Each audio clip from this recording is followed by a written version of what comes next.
Hello everyone, welcome to the Ozark Outpost in Dixon, Missouri. This is going to be Operation Frostbite, January 1940 recap. Well, probably the biggest news of this turn was the Soviet declaration of war on Germany. The Soviets got on the ball in Eastern Europe here, expanding their advances into Bulgaria and Hungary, preventing the German annexation of those two countries for the free units and extra income.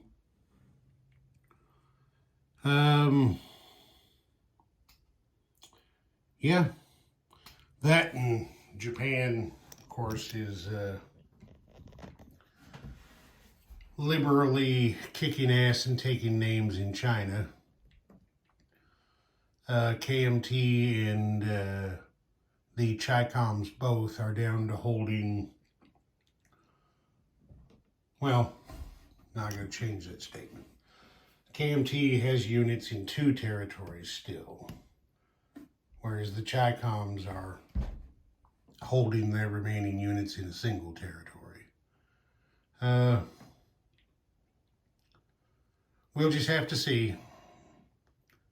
There's doesn't look like there's too much hope for China, but we will just have to see what happens.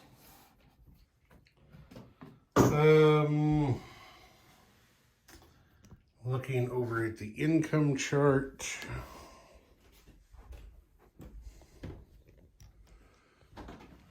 There you can see where everybody is. Germany's at the top of the board with 41.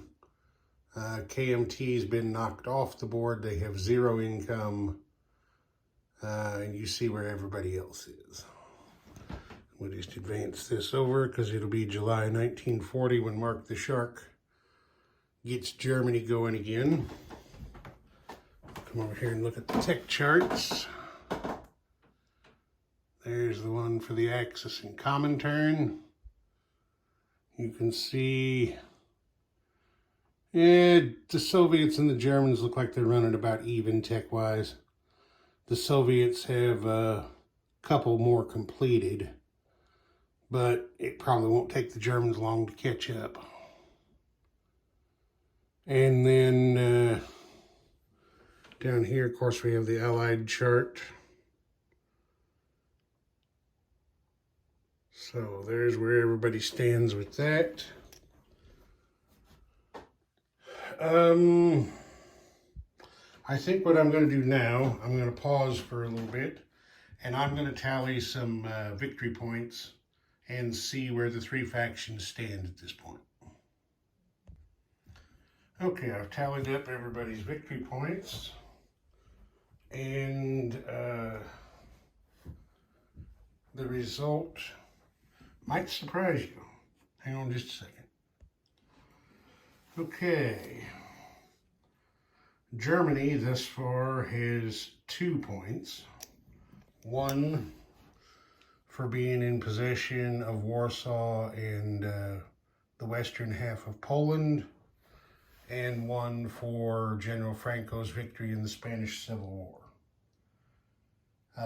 Japan currently has just 1 victory point, and that is for possessing both the territories that make up French Indochina.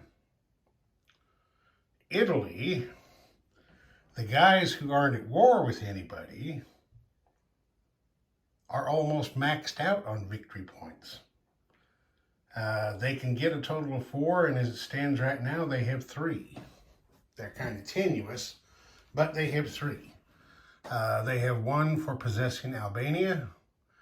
They have 1 for having twice as many ships in the Mediterranean as the British, because currently the British don't have any ships in the Med. They're parked right out there in the Atlantic. And then, of course, Italy gets 1 point for the nationalist victory in Spain, giving them 3 and making a total of 6 points for the Axis. The Comintern, the USSR currently has 6 points for possessing, conquering new territories with an IPP value. So that would be the 2 territories there in Mongolia, and then Romania, Bulgaria, Hungary, and Slovakia. That's 6.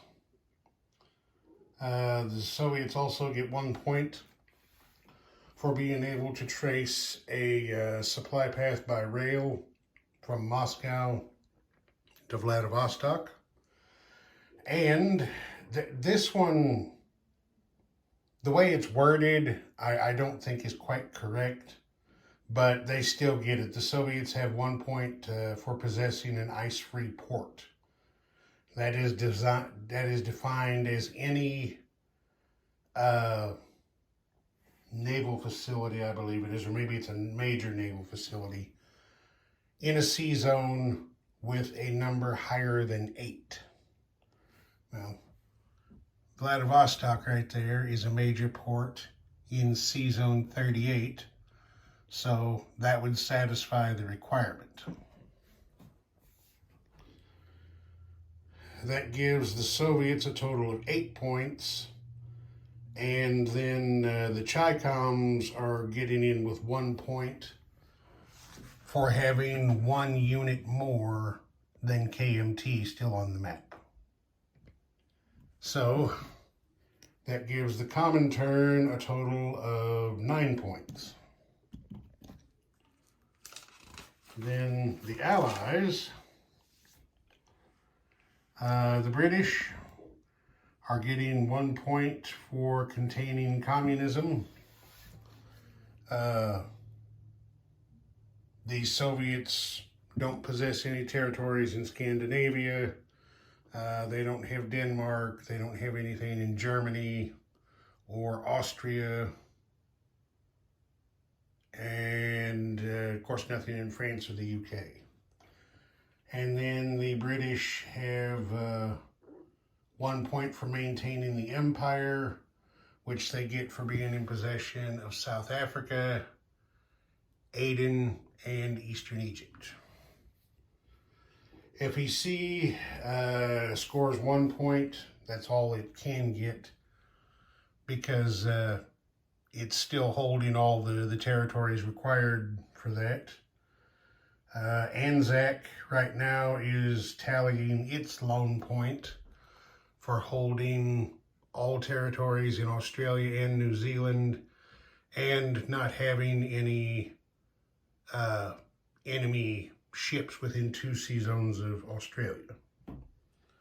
So that's 4 points for the Commonwealth. Free France scores 1 point for the Comintern not having any territories adjacent to French home country. And then the United States is in with 2 points, 1 for the Monroe Doctrine.